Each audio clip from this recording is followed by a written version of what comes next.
On a frozen night in rural America, when the snow erased roads and the wind swallowed every sound, a U.S. Army veteran thought he was alone with his dog and his memories. Then his German shepherd stopped and growled at the darkness. What Jack found hiding in his barn was not an animal.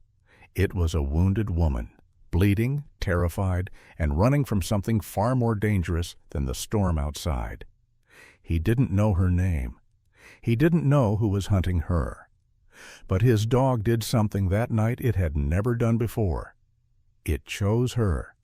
And in that single moment, Jack's quiet life ended, and a battle between truth, loyalty, and survival began. Before we begin, tell me, where are you watching from? Please support us by subscribing to the channel to follow this emotional journey. Snow fell thick and relentless over the Montana plains, the wind carving invisible walls through the darkness, sealing farms and roads into a frozen silence that felt final. Jack Miller finished latching the last gate of the cattle pen with numb fingers. At 38, he carried the kind of quiet strength built from years of routine labor and older violence. He was tall, broad-shouldered, without bulk, his frame lean and hardened by ranch work rather than gyms. A dark beard, trimmed but never styled, shadowed a sharp, weathered jawline. Streaks of gray threaded through his short brown hair at the temples, earned early. His eyes, steel blue and observant, were calm on the surface, but carried the weight of someone who had learned long ago that calm was something you constructed, not something you were given. The Army had taught him discipline. The war had taught him distance. The farm was what remained when both were over. Beside him moved Shadow, a German shepherd, with a thick sable coat dusted white by falling snow, 7 years old, powerful but controlled.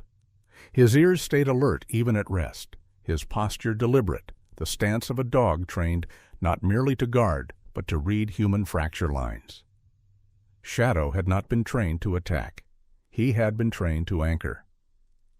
When Jack's breathing shortened or his thoughts spiraled inward, Shadow would press his weight against him until the world steadied again. They had come home together. They had learned how to survive peace together, too. Jack was about to head inside when Shadow stopped. Not abruptly. There was no bark, no lunge, just a sudden stillness, muscles tightening beneath fur. His head turned toward the old hay barn at the edge of the property, its dark outline barely visible through the snow. "What is it, boy?" Jack asked quietly. Shadow did not answer with sound. He moved forward, slow and deliberate, nose lifted into the wind. Jack followed, the crunch of snow under his boots loud in the stillness. The barn door hung slightly ajar, swaying in the gusts. Jack felt a tightening in his chest, not fear exactly, but memory. Too many nights when silence meant waiting. Inside the barn, the air was sharp with hay and cold iron. Shadow's low huff cut through the darkness. Jack swept his flashlight across the bales, and then he saw her. She was crouched behind a stack of hay, arms wrapped tightly around herself, her body shaking violently. She looked to be in her mid-30s, slim to the point of fragility, with dark brown hair tangled and stiff with ice, strands stuck to her pale face. Blood stained the side of her coat, already turning black where it had frozen. Her skin was ashen, lips tinged blue, eyes wide and unfocused with fear. She wore no gloves, no winter gear fit for a night like this. Only a thin jacket, jeans soaked through, and sneakers buried in snow. She did not scream. She did not run. She simply stared at Jack as if he were not a man, but the last uncertain shape. Between her and death. Jack raised his hand slowly, palms open. "Easy," he said, his voice low, steady. "You're safe." The words felt foreign even as he spoke them. Safe was a concept he treated carefully.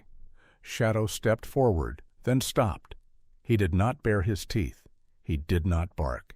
He stood between Jack and the woman, body angled slightly toward her, not blocking, assessing. His tail was low, but still, his ears forward. Jack had seen Shadow read panic before, but never like this. The dog wasn't reacting to threat. He was reacting to terror. The woman tried to stand and failed. Her legs buckled, and she gasped sharply, a sound caught between pain and cold. Jack moved without thinking, shrugging off his coat and wrapping it around her shoulders. Up close, he saw the cut along her ribs, deep enough to bleed, jagged, not clean, not an accident. "My name is Jack," he said. "Can you tell me yours?" She swallowed, her voice barely a whisper. Emily Carter." Her words trembled, but they were coherent. She was present. That mattered. Jack helped her to her feet, feeling how light she was, how her weight sagged against him. Inside the house, the warmth hit them like a wave. He settled her on the couch, lit the lamps, and began first aid with practiced hands. Emily flinched at his touch, but did not pull away. Her eyes tracked every movement, calculating, afraid. Shadow sat a few feet away, watching her closely, breathing slow and controlled. "You need a hospital," Jack said after cleaning the wound. "I should call the police, an ambulance." At the word police, Emily's breath hitched, her hands clenched in the blanket. "No," she whispered. "Please, if you call, they'll find me." Jack paused, phone in hand. Years of instinct told him to follow protocol, but something in her voice, raw, stripped of pretense, stopped him. Shadow rose then, moving between Jack and Emily, not aggressively, not protectively. He stood still, head lowered slightly, eyes flicking between them. The posture of a barrier, not a guard. Jack froze. In all their years together, Shadow had never done this. The dog was not choosing sides. He was separating fear from force. Jack lowered the phone slowly, the weight of the moment settling in his chest like fresh snow. Outside, the wind howled against the walls, and somewhere beyond the barn, the night pressed closer. For the first time, Jack realized this storm had not arrived alone. Jack shut the door with a careful firmness that kept the storm outside without sounding like a decision. The wind clawed once more at the frame and then fell back, leaving the house wrapped in a quiet that felt fragile. Emily lay on the couch beneath a wool blanket that smelled faintly of hay and smoke, her breathing shallow but steady. Up close, the lines of her face told a truer story than her words had. She was about 35, slim to the point of looking carved rather than thin, with high cheekbones and a narrow jaw that would have looked severe if not for the exhaustion softening it. Her dark hair, once straight and likely kept long, had been hacked shorter at the ends, as if scissors had been used in haste. Her skin was pale, not the pallor of winter alone, but of someone who had been running without rest. When she shifted, pain tightened her mouth into a thin line. She did not cry out, but Jack recognized the discipline. Pain was something she managed, not something she expressed.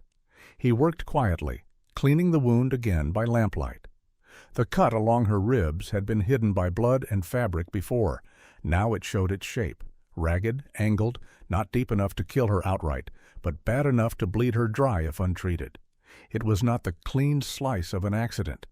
It was the kind of injury that came from hands, from force, applied without care. Jack said nothing. He had learned long ago that silence invited truth faster than questions. Shadow lay a few feet away, his head on his paws, eyes open. He did not sleep. His dark gaze tracked Emily's movements, not with suspicion, but with a watchfulness that felt deliberate, as if he were counting her breaths. When Emily noticed him watching, her eyes flicked away and then back again, unsettled by the attention of an animal that did not look away. "Thank you," she said finally, her voice hoarse, "for helping me." Jack nodded, taping the last bandage. "You should be in a hospital." Emily's shoulders tensed beneath the blanket. "I know." He waited.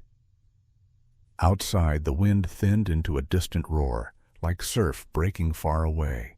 Shadow's ears twitched at a sound Jack could not hear. "What happened to you?"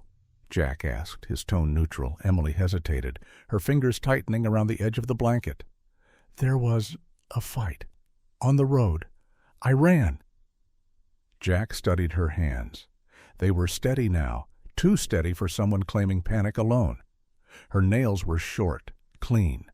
A faint bruise colored the inside of her wrist, the shape of fingers pressed hard enough to leave memory behind.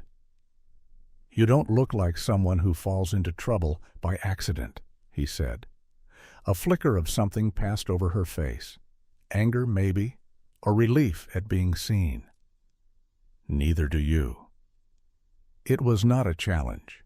It was an observation. Jack let it sit. He moved to the kitchen counter and set her things down one by one. Her jacket, her shoes, a small canvas bag, damp and nearly empty from the jacket pocket. He pulled a phone. The screen was cracked, the casing scuffed. He turned it over in his hand, noticing the absence immediately. No SIM card. Emily watched him now, openly. "I don't carry much," she said. "Makes it easier." "Easier for who?" Jack asked. "For me," she replied quickly, then stopped herself. Her gaze dropped to the floor. "For everyone." Jack set the phone down. He reached for his own, the old habit returning like muscle memory. Call it in. Get help. That was how things were supposed to work. He lifted it, thumb hovering over the screen. "No," Emily said, the word breaking free before she could stop it. Her breath hitched, and she pressed a hand to her side as if the pain had surged with the fear. "Please." Jack looked at her. "You need help." "I need time," she said. "If you call now, they'll find me before anyone else does." The certainty in her voice froze him more than the storm had. It wasn't hysteria. It wasn't paranoia. It was calculation, stripped of hope. Shadow rose without sound and moved closer, stopping where the edge of the rug met the wooden floor. He did not growl. He did not step between them this time.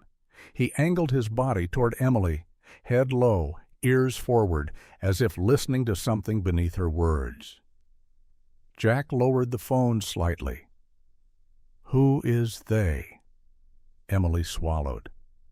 Her eyes glistened, not with tears, but with strain. "The people I ran from." "That's not an answer." "It's the only one I can give tonight." She looked up at him then, really looked, her gaze taking in the lines around his eyes, the way his shoulders stayed braced even at rest. "I didn't come here to cause trouble. I came because I couldn't make it any farther." Jack felt the familiar pull of responsibility tighten around his ribs. He had learned to live alone because solitude was predictable. People were not. People brought consequences. He moved back toward the counter, his mind running through options, none of them clean. When he turned, Emily was sitting up, fighting the dizziness with stubborn resolve. "There's something else," she said quietly. "If you're wondering why I don't have a wallet." He waited. "I don't keep my name on me anymore." Jack met her eyes. "You already told me your name." She shook her head, a small, weary motion. "I told you the one I answer to." The wind surged again, rattling the windows. Shadow's nails clicked once on the floor as he shifted his weight. Jack exhaled slowly. "You can stay the night," he said at last. "The storm won't let you leave anyway, but I need the truth in the morning." Emily nodded, relief and dread mixing on her face. "You'll have it." Jack placed his phone face down on the counter. The gesture felt heavier than it should have, like setting down a weapon rather than a device. Shadow returned to his place near the couch and lay down, close enough that Emily could feel his warmth through the blanket. She closed her eyes for a moment, not sleeping, just breathing. Outside, the storm pressed on, and somewhere beyond the fields, the road disappeared beneath the new snow. Emily's voice broke the silence one last time, barely above a whisper. "They're not looking for help. They're looking for me." Jack didn't answer. He didn't need to. The house had already begun to change around them. Morning came without color. The storm had eased, but the cold remained, a hard, breath-stealing quiet that made sound travel too far. Jack stepped onto the porch with a mug of black coffee, warming his hands, and scanned the land. Overnight, the snow had thickened into a smooth, deceptive blanket. At first glance, the farm looked untouched. Then he saw it, two shallow arcs curving near the fence line where the drift was thinner, the faint impression of tires pressed earlier and then softened by new snowfall.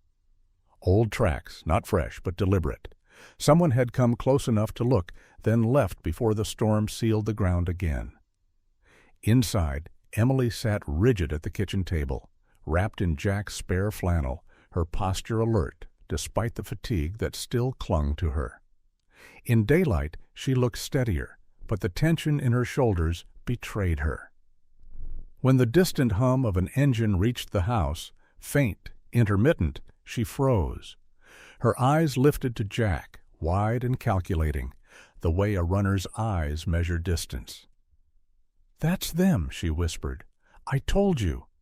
Shadow, who had been lying near the doorway, rose at once. His ears pricked forward. His hackles did not lift. He moved to the window and watched the road beyond the trees with focused intensity. Jack set his mug down and felt the old weight settle into his chest, the feeling that came when calm ended and assessment began. The engine grew louder, then cut. Silence followed, thick and waiting. A few minutes passed before a knock sounded at the door, measured, patient. Jack opened it part way and stepped outside, closing it behind him. The man on the porch stood tall and straight, mid-40s, with a build that suggested discipline rather than muscle. He wore a dark wool coat, buttoned neatly to the collar, gloves tucked into one pocket, and boots polished enough to mark him as an outsider to ranch work. His hair was black and close-cropped, a clean line above a high forehead. His jaw was sharp, clean-shaven, his expression pleasant in a way that felt practiced. Pale eyes studied Jack with calm interest. This was a man who smiled to set others at ease, and expected it to work. "Morning," he said, offering a card. "Name's Daniel Reeves, private investigator." The card was simple, understated, no flourish. "I'm looking for a woman. Family's worried." Jack didn't take the card. "Road's not great today," he said evenly. "Not a lot of traffic." Reeves smiled faintly. "I noticed. I've been in the area since yesterday. Storm delayed things." He glanced toward the house. "My client's sister, Emily Carter, mid-30s, dark hair. She's been missing." Jack kept his face still. He felt Shadow's presence behind the door, a steady pressure at his back. "No one here by that name." Reeves nodded as if he'd expected the answer. "Mind if I take a look around? Just to be sure." "That won't be necessary." Reeves' smile tightened at the corners, then smoothed again. "I understand the instinct to protect strangers," he said lightly, "but families deserve closure." The word family landed wrong. It carried the wrong weight. Jack had heard it used before, to soften, to push. He shifted slightly, blocking the door without appearing to. Inside, he felt Shadow move, nails whispering across the floor. From within, Emily watched through a crack in the curtain. She could see Reeves clearly now. The immaculate coat, the way his eyes scanned the property in neat intervals, cataloging angles and exits. This was not a man searching out of desperation. This was a man confirming a lead. "I don't know who hired you," Jack said, "but you've got bad information." Reeves' gaze flicked to Jack's hands, calloused, scarred, then back to his face. "I'm good at my job," he said, and I don't like to leave loose ends." The words were delivered politely. That was the problem. Behind the door, Shadow growled. It was low, brief, unmistakable. Jack had heard Shadow growl before, at coyotes, at distant shapes in the dark, but never at a man standing calmly on his porch. Reeves' eyes shifted toward the sound, and something cold flashed there, gone as quickly as it appeared. "That's a trained dog," Reeves said.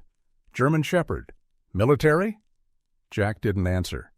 Reeves took a half step back, palms open. "I don't want trouble. If she's inside, let me speak to her. I'll take her home. No police, no fuss." The engine sound returned faintly somewhere down the road, another vehicle idling, waiting. Emily's breath caught inside the house. Shadow growled again, deeper this time, his body tense now, hackles lifting in a clear line along his spine. He had shifted his weight forward, muscles coiled. This was no longer assessment. This was warning. Jack felt it then, the click in his mind when doubt becomes certainty. Shadow was not reacting to Emily's fear. He was reacting to Reeves. "I said no," Jack told him. Reeves' smile disappeared. His eyes hardened, and the polite mask slipped just enough to reveal impatience. "You're making this harder than it needs to be." Jack met his gaze. "You picked the wrong porch." For a long second no one moved. Snow fell lightly around them, ticking softly against wood and wool. Then Reeves exhaled, stepped back another pace, and nodded as if conceding a point. "I'll check elsewhere," he said, "if you remember something." He left the sentence unfinished and turned away. As Reeves walked toward his vehicle, Shadow's growl followed him, steady and unbroken, until the man was gone and the engine faded into the distance. Jack closed the door and leaned his weight against it. Shadow stood between him and the world outside, alert and unwavering. Emily stepped into the room, her face pale but resolved. "That wasn't family," she said. Jack nodded once. "No." Outside, the snow kept falling, and somewhere beyond the fence line, the search had only just begun. Jack did not watch Daniel Reeves drive away. He listened instead, counting the seconds between the fading engine and the return of the wind. The sound diminished, then thinned into nothing, but the quiet that followed felt staged, like a pause meant to draw breath before another move. Jack locked the door, slid the deadbolt home, and stood still long enough to feel the house settle around him. Shadow paced once, nose low, then stopped near the window, his posture alert but restrained. The threat had stepped back, not vanished. Emily remained where she was, shoulders squared, eyes fixed on the floorboards, as if the grain might tell her how to begin. In daylight she looked less fragile than the night before, though the bruise along her wrist had darkened, a finger-shaped echo blooming under pale skin. She was a careful woman, Jack realized, careful with words, careful with posture, careful with truth. Whatever had driven her here had taught her that facts, like names, could be liabilities. "You didn't hand me over," she said quietly, not looking up. "That buys me time. It also buys you trouble." Jack leaned against the counter, arms folded. "You already brought trouble." A faint smile crossed her mouth and vanished. "I brought consequences." She took a breath and finally lifted her eyes. There was resolve there now, thin but steady. "You deserve to know why they came." Jack nodded once. He waited. Emily spoke without drama, as if reciting figures she had once memorized for work. She explained that she had been an internal accountant for a large agricultural corporation, one of the kind that bought distressed farms quietly and converted them into consolidated holdings. She had been good at the job because she was methodical, patient, and unremarkable in meetings. Numbers had always made sense to her. People less so. Over time, patterns emerged that did not reconcile. Payments routed through shell suppliers, land parcels transferred before foreclosures were finalized, compensation funds diverted into consulting fees that never produced reports. She found the first discrepancy a year ago and told herself it was an error. She found the 10th and understood it was policy. Jack listened, his expression unreadable. He had seen corporations devour communities before, the damage hidden behind compliance and paperwork. "And you kept copies," he said. "I learned to," Emily replied. "Digital files, encrypted, redundant. I didn't trust a single place." She hesitated, then added, "I didn't trust anyone." Shadow shifted closer as she spoke, his presence a steady pressure against the edge of the room. He did not look at her now. He watched the windows, tracking sounds beyond glass and wood. Emily described the night she decided to run, a meeting that went wrong, a colleague who asked the wrong question and was gone the next week, officially transferred, unofficially erased, a warning delivered with a smile. She left, her apartment with one bag and no plan beyond distance. When the car clipped her on the shoulder outside town, it was not an accident. The men who followed did not shout. They did not hurry. They had time. Jack's jaw tightened. "Why come here?" "I didn't," she said. "I aimed for anywhere else. I couldn't go farther." The house creaked as the wind leaned into it. Jack glanced at the clock, midday, though the light suggested otherwise. He felt the edges of the problem sharpening. Reeves said family. He wasn't lying, Emily said, and then corrected herself. Not exactly. She reached into the canvas bag and pulled free a small metal key and a folded scrap of paper, edges worn thin. "I kept one thing that wasn't digital," she said, "because sometimes paper survives what files don't." Jack did not touch them. "What about your family?" Emily swallowed. "My ex-husband." The words carried weight, not sentiment. She told him about Mark, tall, broad-backed, with the soft, persistent patience of a man who had learned to wait through bad weather. A veteran like Jack, though they had never met. Mark had taken a logistics contract with the same corporation after leaving the service, a chance to use his skills without the noise of war. He had died 6 months later in a vehicle rollover on a rural road, an accident on paper. The company paid a settlement quietly. The file closed. "I believed it," Emily said, her voice thinning, "until the numbers didn't line up, until I saw the same routing codes tied to his contract show up elsewhere, until I realized his job wasn't logistics, it was land access." Jack felt a cold clarity settle in his chest. The past did not stay buried, it waited. "You think they killed him?" Jack said. "I think they put him where death was convenient," Emily replied. "And I think they're done being careful with me." Shadow lifted his head at the shift in her tone. Jack met Emily's eyes and saw the truth there, stripped of fear now, edged with something harder. Grief, sharpened into purpose. Outside, tires crunched faintly over packed snow, far enough to be uncertain, close enough to matter. Shadow rose, ears forward. Jack moved to the window and peered through the glass. Nothing obvious. The land held its breath. "They didn't go far," Emily said. "They never do." Jack nodded. "Then we don't either." He took the key and paper at last, feeling their weight, small and dangerous. "You tell me everything," he said. "No more half answers." Emily nodded. "I will." The house settled again, the storm pressing in without entering. Somewhere beyond the fence, someone waited. Inside, the truth had finally been spoken aloud, and there was no folding it back into silence.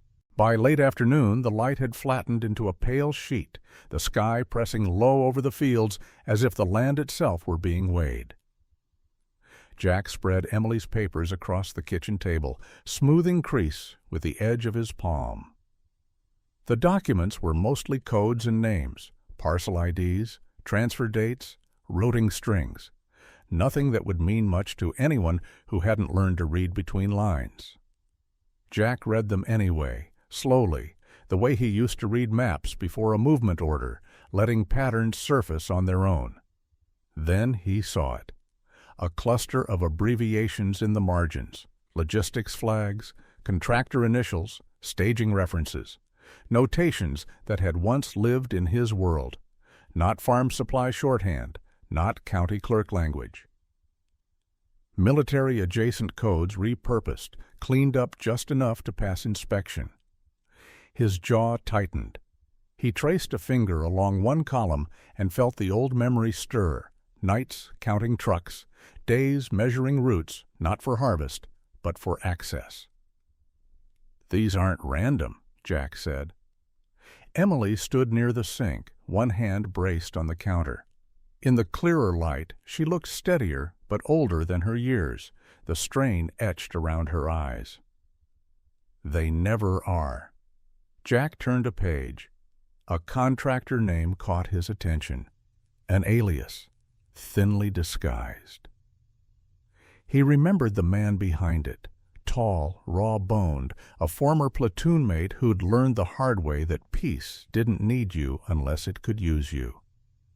"I've seen these people before," Jack said. "Different uniforms, same habits."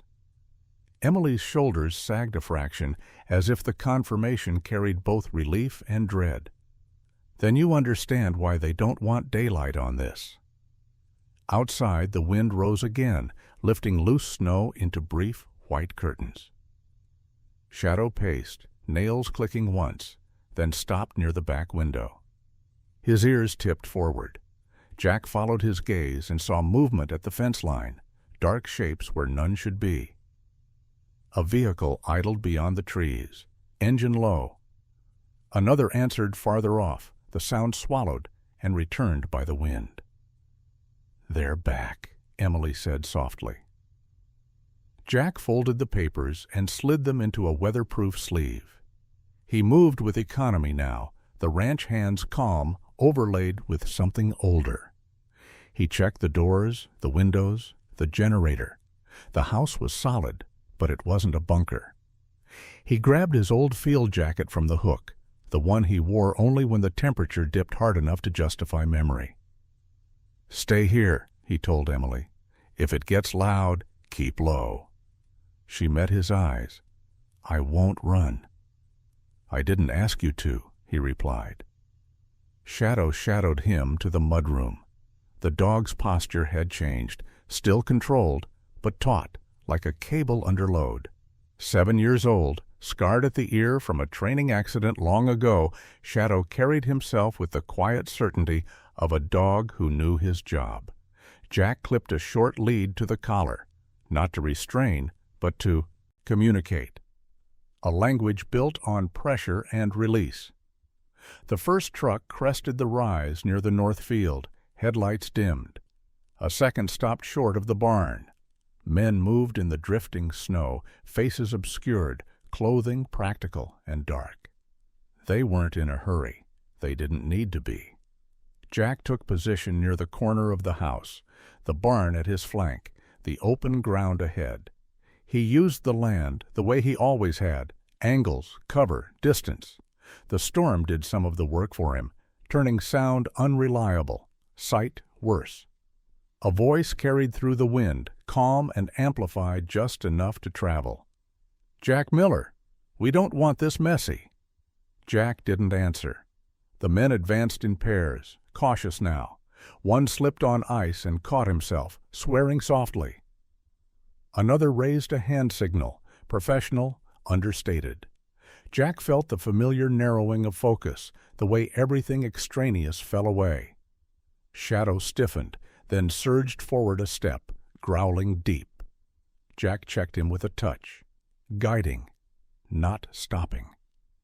A flash of movement at the barn drew his eye. A man broke cover too soon. Jack fired a warning shot into the dirt at his feet. Snow and soil jumped. The man froze. "Last chance," the voice called again, closer now. Jack shifted position and circled, keeping the house between Emily and the advancing line. He could hear her breathing through the wall when the wind dropped, could feel her presence like a tether. The second truck cut its engine, plunging the field into a deeper quiet. Snow fell heavier, a curtain drawn. Minutes stretched. The men adjusted, regrouped. They probed, retreated, tested.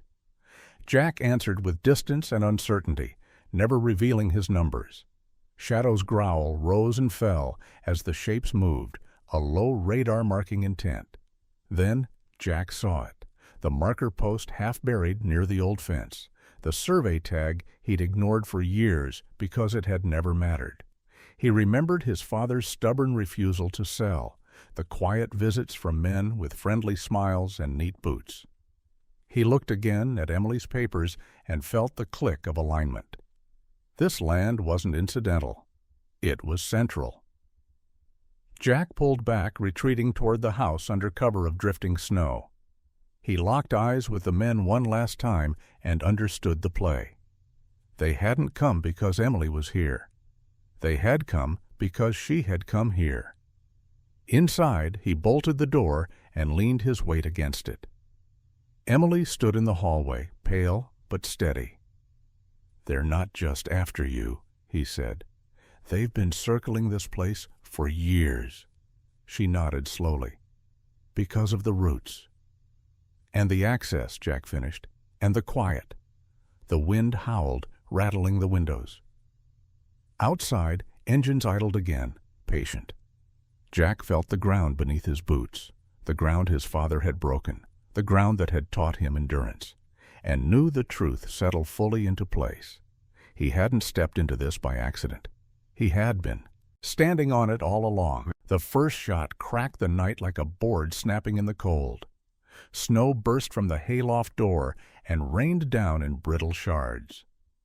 Jack moved on instinct, dragging Emily low behind the half wall of the feed room as pellets chewed into wood where they'd been a heartbeat earlier. The barn lights flickered once and died, plunging the space into a dim, blue-gray gloom lit only by spill from the house and the snow-reflected sky outside. Shadow lunged ahead of Jack without a sound. 7 years old and still powerful, the German Shepherd cut through drifting chaff with a runner's economy, sable coat ghosting between beams. His ears were pinned, eyes bright, body a taut line of purpose. Jack felt the familiar communication through the lead. Pressure, release. Shadow asking for permission he didn't need. Jack gave it anyway with a breath. Men moved in the dark. They were closer now, their shapes resolving into silhouettes among the stalls. One vaulted the fence of the cattle pen with practiced ease, landing softly despite the ice. Another crouched behind a tractor tire, barrel tracking. These weren't locals with bravado. They were disciplined, patient.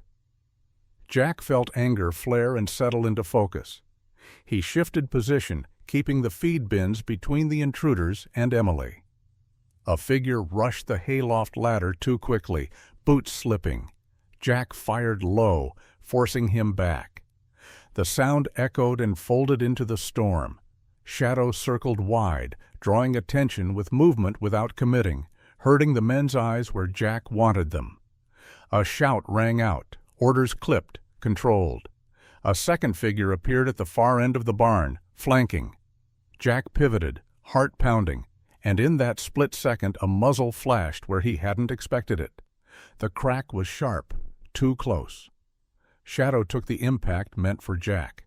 The dog's body slammed sideways, a grunt torn from his chest as he hit the straw. Jack's world narrowed to a pinpoint. He dropped, rolling to Shadow's side, hands already moving, pressing into fur gone slick with blood near the shoulder. Shadow's eyes locked onto Jack's, alert despite the pain, tail twitching once like a signal. Still here, still working. Jack returned fire to buy seconds, dragging Shadow behind a stall. He tore open his jacket, wrapped the wound tight, breath ragged. Stay. he whispered, not as a command but a promise. Shadow growled low, trying to rise. Jack pressed him down gently, the old bond anchoring both of them. The chaos widened. A man went down hard in the cattle pen, shouting as a gate collapsed. Another retreated, swearing, dragging a limp partner by the collar. Snow blew in through the open doors, blinding, stinging.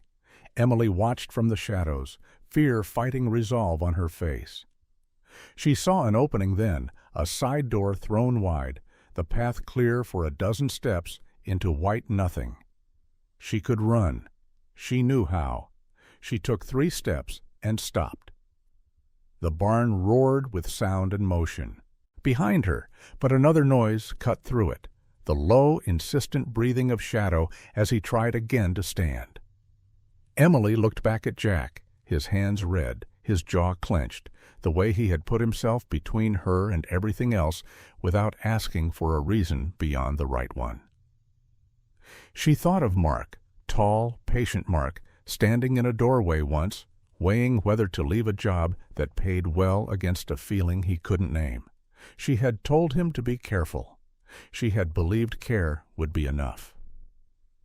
Emily turned around. She slid back into the barn and dropped beside Jack, voice steady despite the tremor in her hands. "Listen to me," she said, loud enough to cut through the noise. "If I run, they'll clean this up by morning. They'll say you resisted. They'll say Shadow attacked. They'll bury the rest." Jack shook his head once. "Get out." "No." Her eyes were bright now, not with fear, but with decision. "If I disappear, they get to choose the story. If I stay, I get to tell it." Another shot cracked, closer than before. Jack fired back and felt the ground shake as a vehicle revved outside, repositioning. Emily leaned in, breath hot against his ear. "They've done this before," she said. "They'll sacrifice anyone who ever worked for them. Drivers, guards, veterans, just to keep the system intact. My files prove it. But only if they're released the right way." Jack met her gaze. In it he saw the same line he'd crossed years ago, the one between following orders and owning outcomes. He nodded once. Shadow shifted, pushing himself up on 3 legs, a soft whine caught in his throat. Emily pressed her hand to his neck, feeling the strength there despite the pain. "You're brave," she whispered, and Shadow's ears flicked as if he'd understood the tone, if not the words. The men began to pull back, dragging their wounded, the storm swallowing their retreat. Jack held position until the engines faded and the barn fell quiet, except for the wind and Shadow's breathing. He slumped against the stall, exhaustion crashing in waves. Emily stood, shoulders squared, snow clinging to her hair. "I'm not running," she said again, not to argue, but to declare. "I'll help you end this." Jack looked at Shadow, then back at Emily. Outside, the snow kept falling, covering tracks and mistakes alike. Inside, a different kind of clarity settled. They would survive the night, and when the morning came, the truth would have to survive with them. The storm broke before dawn, not with drama, but with a long, weary exhale. Wind loosened its grip, flakes softened into silence, and the land revealed itself inch by inch, as if ashamed of the violence it had hidden. Jack stood on the porch wrapped in his coat, breath fogging the air, and listened to a world learning how to be quiet again. Inside, Shadow slept near the stove, bandaged and breathing steadily, his chest rising with a stubborn rhythm that felt like a promise kept. Jack didn't wait for daylight to make his decision. He went to the back room where his father's old desk still held maps, receipts, and the kinds of numbers farmers memorize without writing down. Beneath a false drawer, one Jack had built himself years ago, sat a radio no one used anymore, and a small encrypted handset he'd kept since his last tour. He turned it on, fingers steady, and keyed a sequence he hadn't used in over a decade. The channel chirped once, then locked. He spoke plainly, no embellishment, giving coordinates and names and the one sentence that mattered: "I have evidence, a witness, and an active threat. The response came from a woman who sounded calm, in the way only practiced calm ever is. She introduced herself as Sarah Whitman, mid-40s by her voice, clipped consonants, no wasted syllables. When she arrived, hours later, with the meltwater still running in veins along the road, she looked exactly like the voice suggested, tall and lean, dark hair pulled tight at the nape, a pale scar at her jaw that caught the light when she turned. Her eyes were sharp, but not unkind, the kind that measured without flinching. She wore a plain jacket, boots made for standing all day, and the posture of someone used to rooms going quiet when she entered. Sarah listened more than she spoke. She examined the barn, the tracks now half softened, the shell casings Jack had collected and labeled. She spoke to Emily last, sitting at the kitchen table with her hands folded, giving the space time to settle. Emily answered everything without hedging. The files were transferred through a secure chain, checksums verified twice. When Sarah nodded, it was a small thing, but Jack felt the knot in his chest ease. By afternoon, the vehicles came, unmarked, practical, moving with purpose. The men who had circled the farm were found where the storm had pinned them, their confidence thawing into resignation as cuffs clicked closed. There were no speeches, no victory laps, just procedures done right, finally. Jack watched from a distance, Shadow awake now at his side, tail thumping once when Emily knelt to scratch his ear. The dog's eyes were bright, one shoulder shaved and stitched, a jagged line that would heal into a scar, neither ugly nor small. When the last engine disappeared down the road, the farm felt larger than it had in years. Space returned to it. Time did, too. Jack brewed coffee and sat at the table across from Emily, steam rising between them like a truce. She looked different without adrenaline, still pale, still tired, but steadier, her movements economical, her gaze anchored. The woman who had run was still there, but she had learned how to stop. "I won't leave today," she said, as if continuing a thought they'd started weeks ago. "Sarah says it's safer if I don't. Paperwork takes time." Jack nodded. "You can stay." They didn't dress it up as anything else. She took the spare room, the one that had been empty since his mother died. Emily cleaned it herself, moving slowly, setting things where she could find them again. In the evenings they talked, not about the chase, but about the quiet aftermath, the strange guilt of surviving, the way trust rebuilds not with grand gestures, but with small repetitions. Shadow healed alongside them, stubborn as ever, insisting on walks too early and naps too close. Spring crept in the way it always does, by inches. The snow retreated to the shadows. Fields breathed. Jack found himself laughing once, surprised by the sound. Emily learned the land, the names of fences and the habits of light.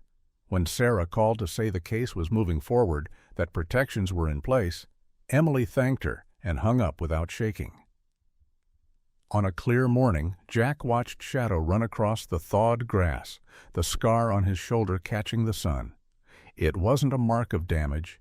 It was a map of loyalty drawn in skin.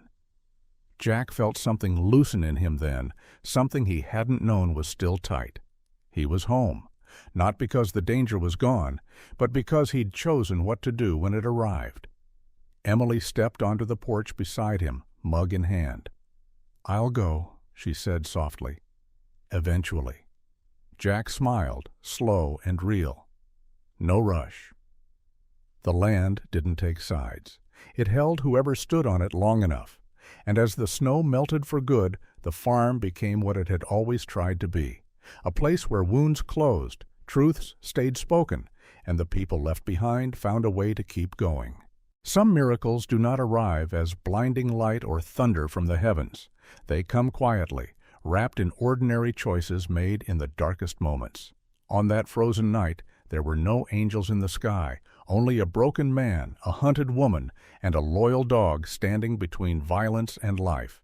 And sometimes that is miracle enough. God does not always stop the storm. Sometimes He allows it to come so we can discover who we choose to be when every easy path disappears. Jack chose to protect. Emily chose to stay. Shadow chose to sacrifice. Through those choices, truth found its way into the light, evil lost its hiding place, and wounded souls found room to heal. In our daily lives, the storms may look different. They may come as loneliness, fear, betrayal, illness, or quiet despair. Yet every day offers the same sacred moment of choice: to turn away or to reach out, to stay silent or to stand for what is right, to live only for ourselves or to protect someone else. Perhaps that is where God is most present, not in miracles that defy nature, but in courage that defies fear, in loyalty that refuses to break, and in compassion that stays. If this story touched your heart, please share it with someone who may need hope today. Leave a comment and tell us about a storm you've faced and what helped you endure it. And if you believe stories of faith, courage, and healing matter, please subscribe to the channel so we can continue this journey together. May God bless everyone watching, those who are weary, those fighting battles no one sees, and those still searching for light. And may we never forget, even when the road is buried under snow, a miracle can begin with a single brave choice.